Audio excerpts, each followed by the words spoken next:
प्रधानमंत्री नरेंद्र मोदी नीति आयोग में आर्थिक विशेषज्ञ साथे करी बैठक। वित्त मंत्री मौजूदगी में आर्थिक कृषि और वैश्विक मुद्दा माथे करेगी चर्चा।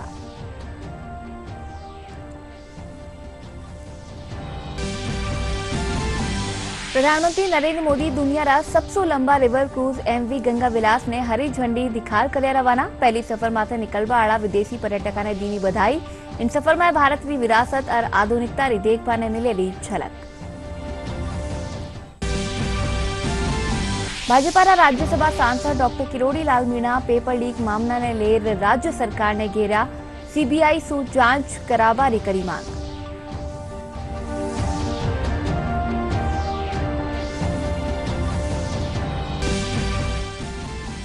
प्रदेश भर में हरक चावरे साथ मनाया जा रहा है लोहड़ी रा पर्व। श्रीगंगानगर में सांस्कृतिक कार्यक्रम रो कर्यो गयो आयोजन।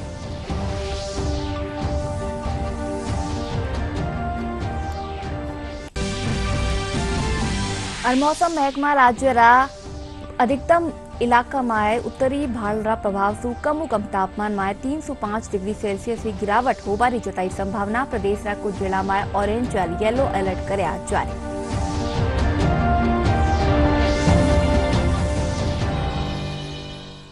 नमस्कार, दूरदर्शन समाचार में आपनो घणो स्वागत है। मैं हूं आपरे सागे अनुजा और चालो खबरा जोवा विगतवार।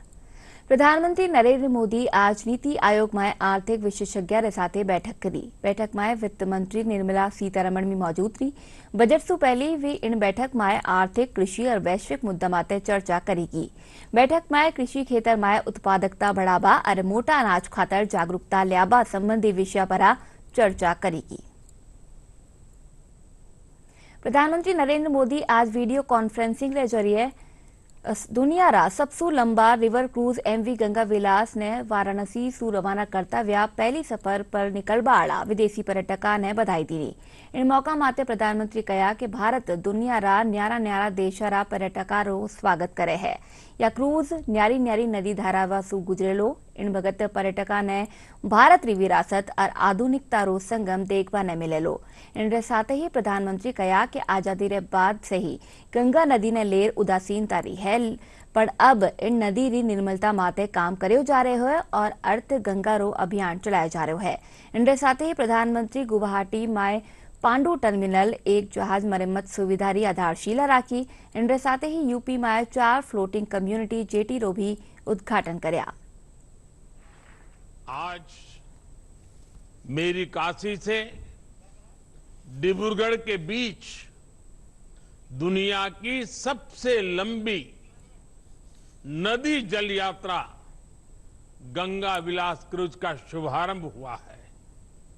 इससे पूर्वी भारत के अनेक पर्यटक स्थल वर्ल्ड टूरिज्म मैप में और प्रमुखता से आने वाले हैं।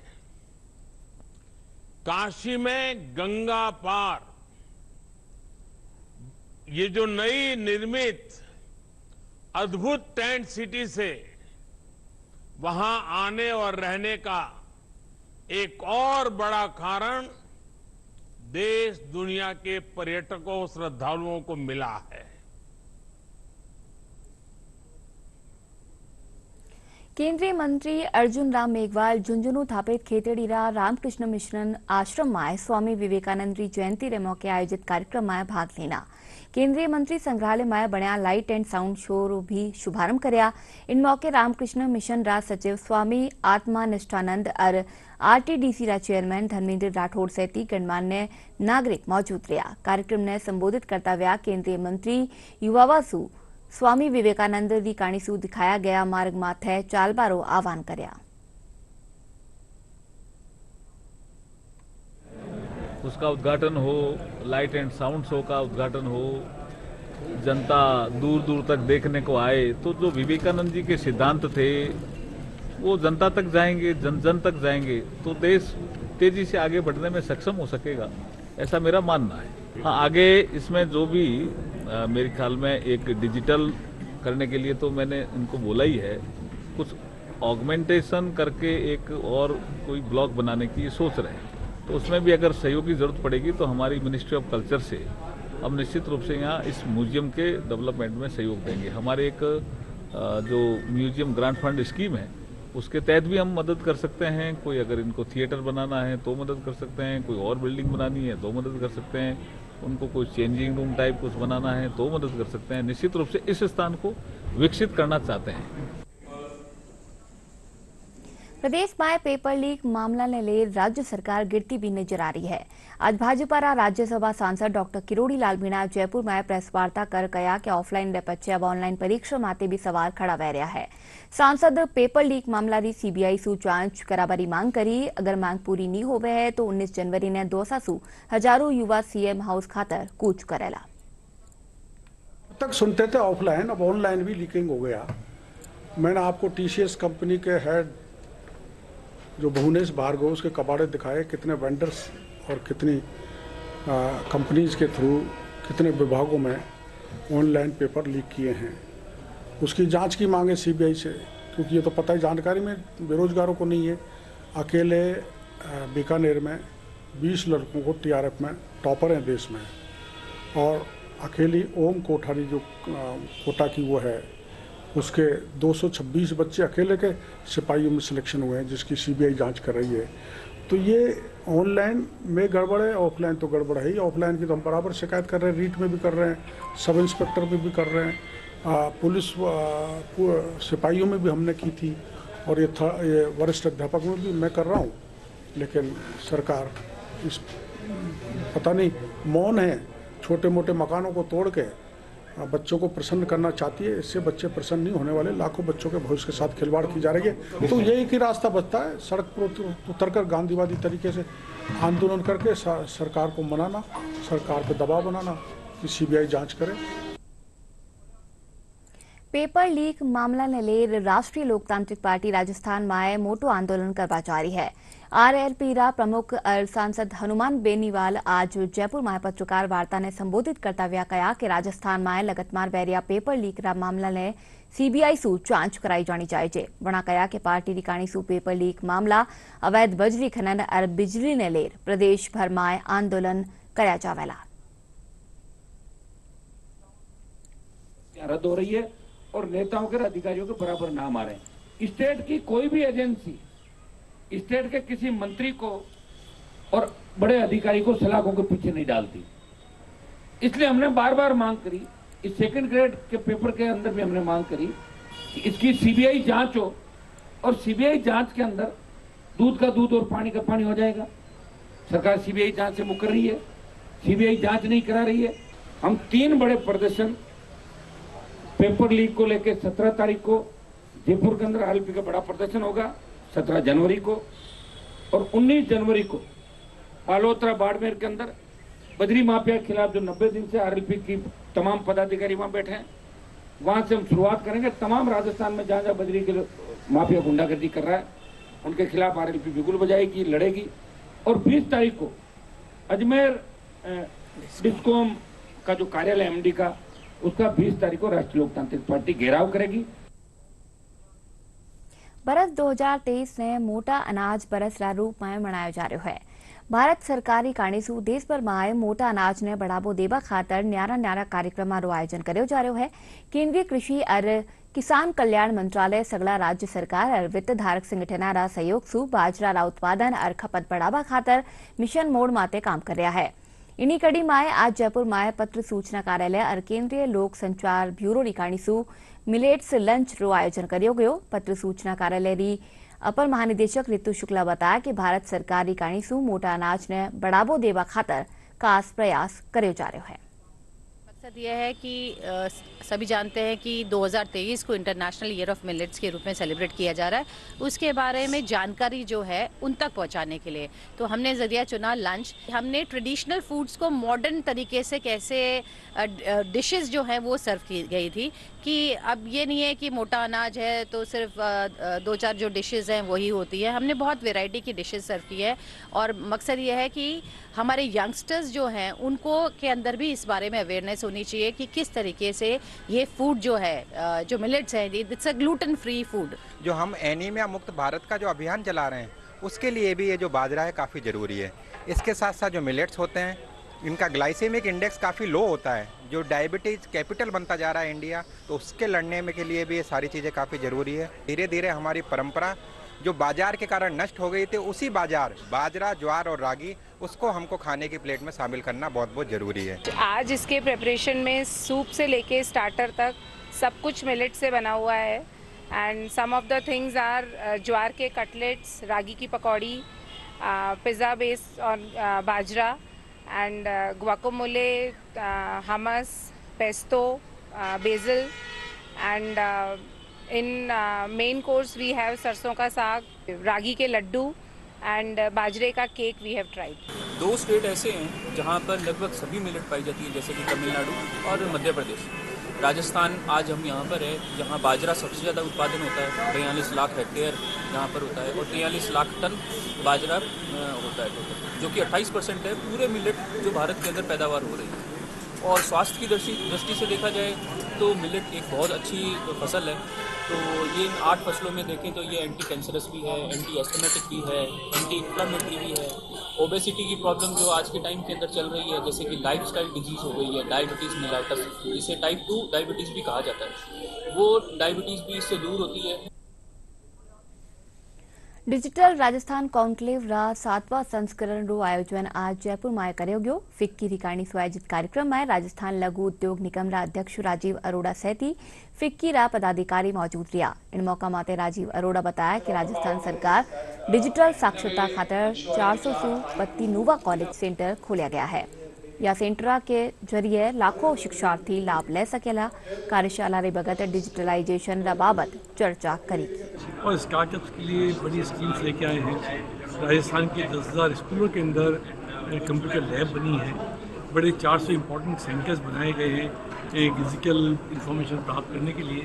तो राजस्थान में एक तेज़ी से बढ़ता हुआ प्रदेश है डिजिटल के क्षेत्र में, स्टार्टअप के क्षेत्र में।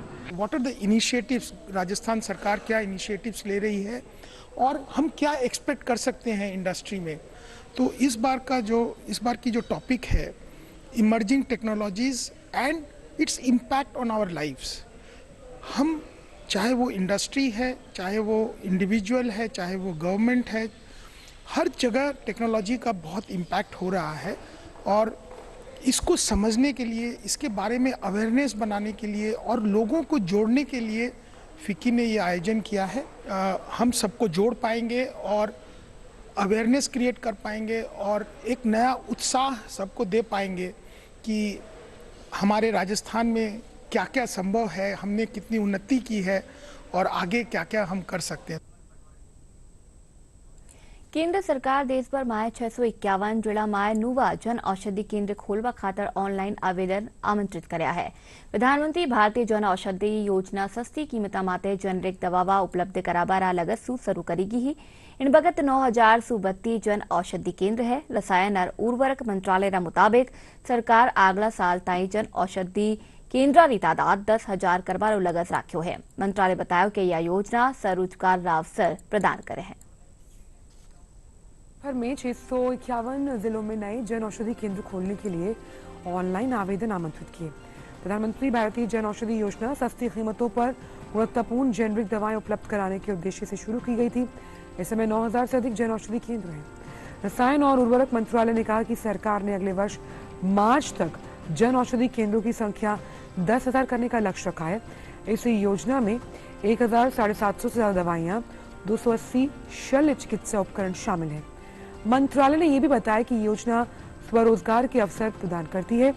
जन औषधि केंद्रों को वित्तीय सहायता के रूप में 5 लाख रुपए की प्रोत्साहन राशि प्रदान की जाती है।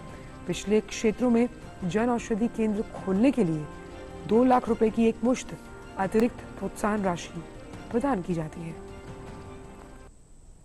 जयपुर में सीबीआई कार्रवाई करता व्या अरविंद मायाराम रा ठिकाना माते छापेमारी करी। वनापरा 1688 करोड़ रुपया री धोखाधड़ी रा मामला में यह कार्रवाई करेगी है। अरविंद वर्तमान में मुख्यमंत्री अशोक गहलोत रा आर्थिक सलाहकार है। इनके साथ ही अरविंद अलवर में राहुल गांधी री भारत जोड़ो यात्रा में भी शामिल व्या। पूर्व केंद्रीय मंत्री और राष्ट्रीय जनता दल नेता शरद यादव रो 75 बरसरी उम्र में काल निधन पाम्यो। आज वणारा पार्थिव शरीर ने दिल्ली आवास मांथी लायो गयो। शरद यादव कुछ टाइम से बीमार चल रहा। काल वणा गुरुग्राम रा एक निजी सभाखाना में अंतिम सांस लीनी। वणारा निधन माते राष्ट्रपति, उपराष्ट्रपति और प्रधानमंत्री शोक जताया है। वणा कहा कि दिग्गज नेता शरद यादव रा निधन सु वणा अत्यंत दुखी है। केंद्रीय मंत्री और जेडीयू के वरिष्ठ नेता शरद यादव के पार्थिव शरीर को दिल्ली के छतरपुर स्थित उनके आवास पर लाया गया है। समाजवादी नेता शरद यादव का गुरुग्राम के फोर्टिस अस्पताल में कल रात निधन हो गया। वे 75 साल के थे। शरद यादव ने वीपी सिंह की सरकार में मंत्री पद हासिल किया था। 90 के दशक के अंत में अटल बिहारी वाजपेयी के नेतृत्व वाली सरकार में भी मंत्री के रूप में कार्य किया। शरद यादव एक प्रमुख समाजवादी नेता थे जो 70 के दशक में कांग्रेस के खिलाफ मोर्चा खोलने की वजह से चर्चा में आए। हालांकि बीते कुछ साल में खराब सेहत के कारण वो सक्रिय राजनीति में नहीं थे। शरद यादव का जन्म 1 जुलाई 1947 को मध्य प्रदेश के नर्मदापुरम में हुआ। बिहार के मधेपुरा लोकसभा निर्वाचन क्षेत्र से 4 बार और 2 बार जबलपुर से सांसद रहे। शरद यादव एक बार उत्तर प्रदेश के बदायूं से लोकसभा के लिए चुने गए। शरद यादव राष्ट्रीय जनतांत्रिक गठबंधन के संयोजक थे, लेकिन उनकी पार्टी ने जब गठबंधन से नाता तोड़ा तो उन्होंने संयोजक पद से इस्तीफा दे दिया। प्रदेश भर में लोहड़ी रो हरक चाव के साथ पर्व मनाया जा रहा है। श्रीगंगानगर जिला रामलीला ग्राउंड में चेम्बर ऑफ कॉमर्स तत्वाधान में सांस्कृतिक कार्यक्रम का आयोजन किया गया। इन मौके सांसद निहाल चंद मेघवाल, पूर्व केंद्रीय मंत्री हरसिमरत कौर बादल, विधायक राजकुमार गौड़, समाजसेवी अशोक चांडक सहित कई जनप्रतिनिधि मौजूद रहा।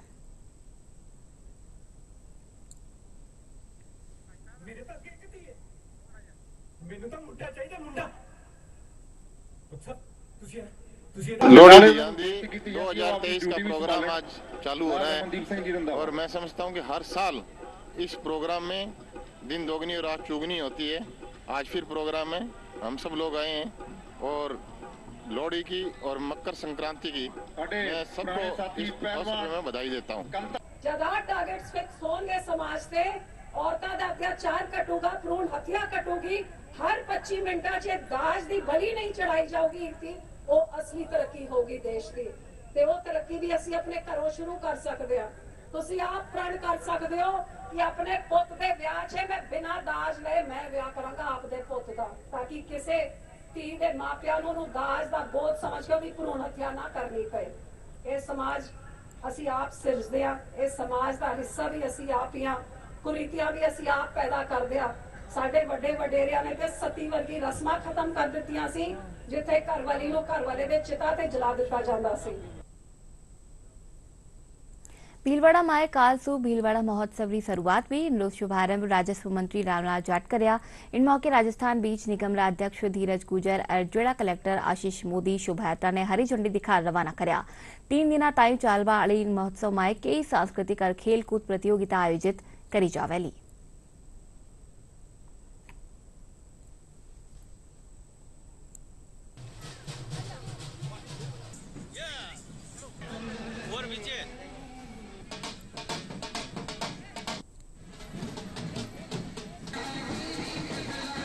उनके इस कदम से न केवल लोगों के अंदर आपसी सामाजिक समरसता बढ़ेगी, बल्कि लोगों में स्नेह और उत्सव का भाव भी आएगा और ये भीलवाड़ा महोत्सव एक नजीर बनेगा जो लोगों को आपस में दिल मिलाने का काम करेगा।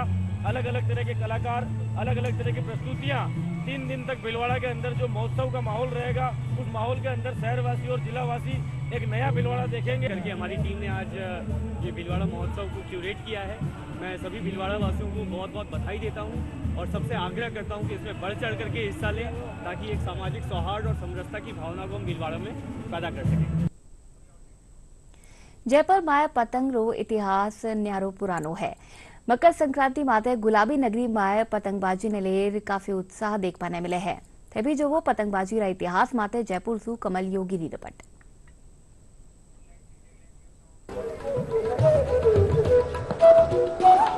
मकर संक्रांति का पर्व दान पुण्य का पर्व है, लेकिन राजधानी जयपुर में पतंगबाजी का बहुत क्रेज है। ये कोई नया नहीं, बल्कि जयपुर की रियासत से जुड़ा हुआ है। जयपुर में लखनऊ की तुक्कल से पतंगबाजी की शुरुआत हुई थी। सन 1835 से 1888 तक जयपुर के महाराजा रहे सवाई राम सिंह द्वितीय ने लखनऊ में पतंग उड़ती देखी। उसके बाद उनके मन में विचार आया कि ऐसी पतंग जयपुर में भी उड़नी चाहिए। इसी सोच के साथ महाराजा राम सिंह लखनऊ से कुछ पतंगसाजों को लेकर जयपुर आए और यहाँ पतंगबाजी की शुरुआत की।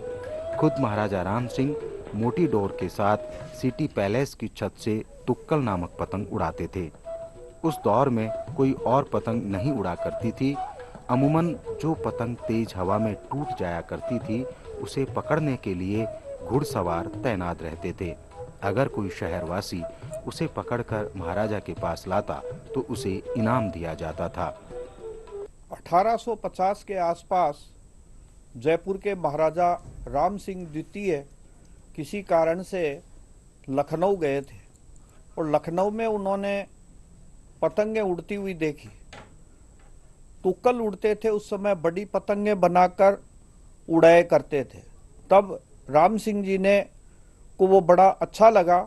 उन्होंने देखा कि मैं मेरे जयपुर में भी ये पतंगें उड़ाऊं, तो वे वहाँ से कुछ मुसलमान जो थे पतंग के साज, पतंग साज, डोर बनाने वाले, उन लोगों को अपने यहाँ जयपुर साथ लिया है और उनके लिए जयपुर के रामगंज इलाके में अलग से हवेलियाँ देकर उनको बसा दिया।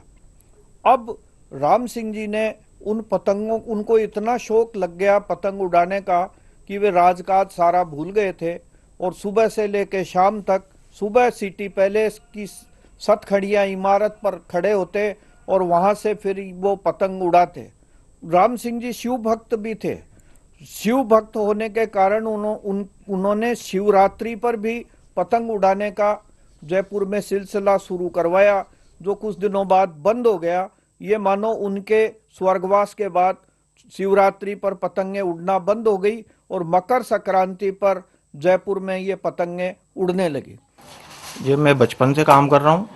हमारे पिताजी भी यही काम करते थे, हमारे दादाजी भी यही काम करते थे और बचपन से लगा हुआ हूँ इस काम में। पतंगों में कांप ठड्डा आता है, कागज आता है, फिर इसमें रंगीन डिज़ाइन, टोंकदार, मांगदार, आंखलदार है, जो बच्चों में बहुत ही ज़्यादा वो रहती है मांग। पूरे देश में इस टाइम पे जयपुर की पतंग फेमस है और बढ़िया तरीके से चल रही है। जयपुर की पतंगबाजी गंगा यमुनी तहजीब की मिसाल है। महाराजा राम सिंह जिन पतंग साजों को लखनऊ से जयपुर लेकर आए थे वे सभी मुस्लिम समाज से थे। मगर मकर संक्रांति भले ही हिंदुओं का पर्व है, किंतु पतंग डोर का रोजगार मुस्लिम समाज के हाथों में है। संवाददाता कमल योगी की रिपोर्ट। जयपुर की समृद्ध ऐतिहासिक विरासत का अठेरा खान पान भी आप विशिष्ट परंपरा है। શિયાળાના મોસમમાં જયપુર બી વિશ્વ પ્રસિદ્ધ ગજક અઠેરે બાળા લોગારે સાથે અઠે આબાળા પાવનાને બી ઘણી ભાવે है। तो चाला जोवा दुनिया भर में अपना स्वाद खातर मशहूर गजक किया बनाई जावे है। गुलाबी नगर अपने स्थापत्य कला और संस्कृति के लिए तो प्रसिद्ध है ही, साथ ही यहाँ के व्यंजन भी लोगों को बेहद पसंद आते हैं। ऐसा ही एक व्यंजन है सर्दी के मौसम में खास तौर से खाई जाने वाली गजक।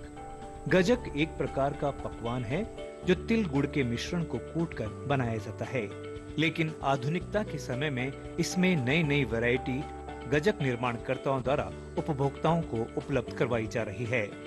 इनमें बादाम मलाई गजक, मैंगो मलाई गजक, संगम चिक्की, क्रंची लड्डू, गुड़ की गजक, तिल सकरी आदि नई वैरायटी नए स्वाद में उपभोक्ताओं को उपलब्ध करवाई जा रही है। 2 साल कोविड बंद रहने के बावजूद ग्राहकों का बहुत ज़बरदस्त रेस्पॉन्स हमें मिल रहा है और ग्राहकों के लिए हम लोग नई प्रकार की गजक लेके आए हैं। उसमें है मिल्क मलाई है, चॉकलेट मलाई है, मैंगो मलाई है और गुड़ की गजक, रोल, सोन गजक, रपटप चिक्की ये ऑलरेडी पहले से ही उपलब्ध है हमारे पास। सर भारतीय संस्कृति के हिसाब से हमारे हर त्यौहार किसी न किसी धर्म से जुड़े होते हैं और मकर संक्रांति के दिन सबसे ज़्यादा अपने बहन बेटियों को दान पुण्य करने के लिए तिल और गुड़ का ज़्यादा से ज़्यादा उपयोग किया जाता है, इसलिए गजक सबसे ज़्यादा मकर संक्रांति को बिकती है। और इसके अलावा हम लोग डायबिटिक लोगों के लिए डायबिटिक फ्रेंडली गजक भी लेके आए हैं। उसमें डायबिटिक फ्रेंडली चिक्की भी है, गजक भी है, रेवड़ियाँ हैं 3-4 वैरायटी हम लोगों ने उन लोगों के लिए स्पेशल तैयार की है। ग्राहकों का कहना है कि सर्दी में तिल और गुड़ से बनाई गई गजक का सेवन स्वास्थ्य के लिए भी लाभदायक होता है। साथ ही यहाँ आने वाले पर्यटक जयपुर में बनाई जाने वाली गजक अपने साथ भी ले जाना नहीं भूलते। तिल सेहत के लिए बहुत अच्छा होता है ठंड में खाने के लिए, तो ये सिर्फ जयपुर में ही नहीं, यहाँ से अलग अलग जगह भी सप्लाई रहती है और बहुत ही पसंदीदा है सबकी। आजकल शुगर फ्री भी गजक होता है, तो डायबिटिक लोगों के लिए भी ये बहुत ही अच्छा है, खा सकते हैं। सर्दी के मौसम में खास तौर से खाई जाने वाली गजक का अपना ही लुत्फ है। स्वादिष्टता के साथ तिल और गुड़ के मिश्रण से बनी गजक स्वास्थ्य के लिए भी लाभदायक है। अलीमुद्दीन की रिपोर्ट, दूरदर्शन समाचार, जयपुर। ओडिशा में आज से पुरुष हॉकी विश्व कप की शुरुआत पै गई है। पहला मैच में अर्जेंटीना दक्षिण अफ्रीका ने 1-0 से हरायो। भारतीय टीम रो मुकाबलो आज शाम स्पेन ने साथे वेलो। 17 दिना ताईं चालवा आड़ीन प्रतियोगिता में 16 टीम भाग ले रही है। में 15वें हॉकी विश्व कप में मुकाबलों की शुरुआत आज से होगी। 17 दिन तक चलने वाले इस टूर्नामेंट में 16 टीमें हिस्सा लेंगी। मुकाबले भुवनेश्वर के कलिंगा स्टेडियम और राउरकेला के बिरसा मुंडा अंतर्राष्ट्रीय स्टेडियम में खेले जाएंगे। प्रतियोगिता का फाइनल मुकाबला 29 जनवरी को खेला जाएगा। 16 टीमों को 4-4 के ग्रुप में बांटा गया। भारतीय टीम आज स्पेन के खिलाफ अपने अभियान की शुरुआत करेगी। टीम इंडिया अपनी मेजबानी में हो रहे टूर्नामेंट में 48 साल बाद पदक जीतने का लक्ष्य लेकर उतरेगी। अगर वह इस बार पदक जीतने में सफल रहती है तो 8 बार की ओलंपिक चैंपियन टीम का फिर से विश्व हॉकी कप में दबदबा बनने की संभावना और मजबूत। भारत ने अब तक 3 पदक जीते, 1 पदक शुरुआती संस्करण 1971 में, दूसरा 1973 में। वहीं अजित पाल सिंह के नेतृत्व में 1975 में भारतीय टीम चैंपियन बनी। वहीं दिन के अन्य मैच में अर्जेंटीना का सामना दक्षिण अफ्रीका से होगा। ऑस्ट्रेलिया फ्रांस से, जबकि इंग्लैंड वेल्स से भी भिड़ेगी। मौसम महकमो राज्य रा अधिकतम इलाका में उत्तरी भाड़ रा प्रभाव सु कम तापमान में 305 डिग्री सेल्सियस की गिरावट होबारी संभावना जताई है। मौसम विज्ञान केंद्र जयपुर मुजब 14 जनवरी सु शीतलहर रो दौर शुरू वेलो, जिन सु 15 जनवरी सु सर्दी री बढ़ोतरी वह सके है। जयपुर में आज सुबारे से ही बादल छाया रह बारे चालता ठंड रो असर बढ़ गयो है।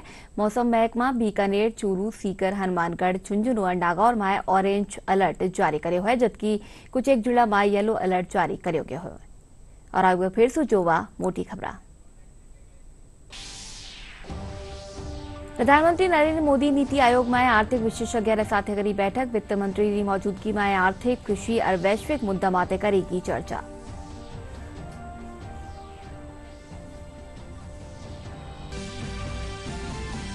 प्रधानमंत्री नरेंद्र मोदी दुनिया रा सबसे लंबा रिवर क्रूज MV गंगा विलास ने हरी झंडी दिखाकर कर्या रवाना। पहली सफर माथे निकल वाला विदेशी पर्यटका ने दीनी बधाई।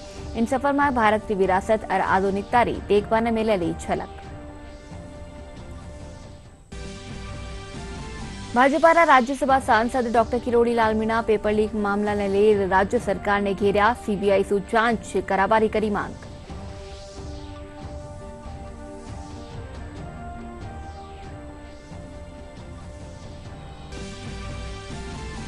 प्रदेश भर में हरक चावल साथ मनाया जा रहा है लोहड़ी रो पर्व। श्रीगंगानगर में सांस्कृतिक कार्यक्रम रो कर्यो गयो आयोजन।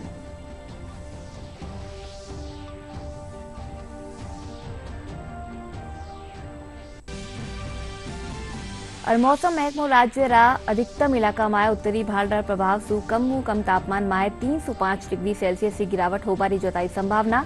प्रदेश रा कुछ एक जिला में ऑरेंज और येलो अलर्ट कर्यो गयो जारी।